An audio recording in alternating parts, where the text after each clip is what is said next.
shirkadda liidada Daawus ee fadhigeedu yahay Mareykanka ayaa xarumo waxay ku leedahay magaalooyinka Minneapolis iyo Hargeysa. waxyaabaha ay ka ganacsato ayaanu ka wareysanay Cabdiraxmaan Koronto oo telefoonka magaalada Minneapolis kula xiriiray. Maxamed Ibrahim Guuleed oo ah gudoomiyaha shirkadda Daawus ayaa faahfaahintan siiyay.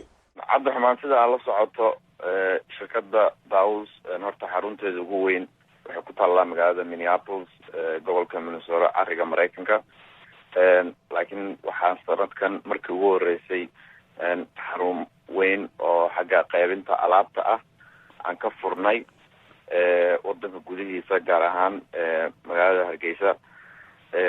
shirkadda sida la socoto waxay sameysaa alaabta caruurta iyo dumarka, gaar ahaan xafaayadaha caruurta iyo suufka dumarka. alaabtaas aad samaysaan sidee loo sameeyaa? ma warshad baad leedihiin? alaabtaas anaga waxaan ku sameynaa dalka Mareykanka, warshadeeda dalka Mareykanka ku taalla. marka alaabta halkan Mareykankan ka qaadnaa, wadanka ayaa geynaa, kadibna sidaas ayaan u iibinaa. oo hadda tusaale haddaan ku siiyo, sida Hargeysa oo kale, bil walba 350 dukaan in ka badan ayaan u qaybinaa alaabta oo iibsada. marka qaabka aad usoo saartaan haddaad nooga waranto, dabcan ma warshad kale ka soo iibsataan? sidee wax usoo saartaan? maya, horta marka ugu horeysa sidii sanadka horeba aan idiin sheegnay, warshadan aan kasoo saarno waa warshadii Daawus. brandskan iyo Nuna iyo Biland labadabana shirkadda Daawus ayaa iska leh. yaa iskale marka? ma shirkad ayaa iska leh mise shaksiyaad?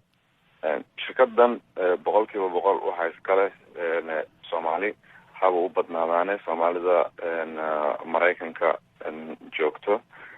qaar kale oo dibadda joogo, Africa iyo Canada joogaana way leeyihiin, waa kolley waa sheer isku darsada. marka warshadda waxay ku taallaa Minneapolis, markaasi kadib waxa ay soo saarto waxaa lagu iibiyaa gudaha Minneapolis iyo sidoo kale Hargeysa. marka ma qorshayaal kala jira aad damacsantihiin in meelo kalena aad gaarsiisaan? wallaahi, markii aan ka qayb galnay sanadkan shirkii lagu qabtay magaalada London, dowladda Ingiriiska u qabatay Soomaalida, waxaan ka sheegnay in maalgashi ilaa $10 milyan aan rabno inaan gelino gobolka Geeska Africa, si aan aga dhisno warshad.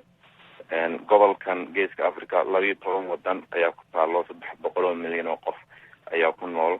mana laha hal warshad oo keliya oo xafaayada caruurta ama suufka dumarka soo saarta. annaga waxaa noo muuqata fursad aad u weyn oo xagga ganacsiga ah, in haddii lasoo dhaweeyo warshada iyo suuqeedii laisku soo dhaweeyo, halkaas fursad ganacsi ay ka banaan tahay. marka waxaan go-aansanay in bal aan projectigaas sameyno 18 bilood ee soo socda. marka yaa idinka caawinaya hawshaasi? waa hawl aada u ballaaran, $10 milyan in la maalgeliyo. sida aad noo sheegtayna Soomaalida hadda Minnesota ku sugan ayaa inta yar ee hadda shirkaddu hantida ay leedahay maamula ama isku darsaday. hadday noqoto xagga maalgashiga ee isballaarinta, maadaama 12 wadan oo kale oo East Africa ku yaala aan rabno inaan tagno, 10 milyan waxaan rabnaa inaan shirkadda aan furno sheerar in ummadda Soomaaliyeed meel walba cidii joogta ay markaas ka iibsan karto.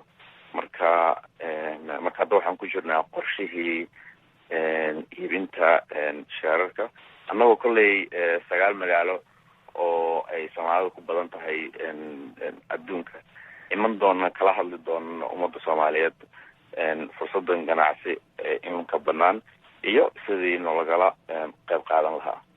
qof walba oo Soomaaliya dunida meel walba uu joogo way u furan tahay hadday nala soo xiriiraan in ay projectigaas nagala qayb qaataan.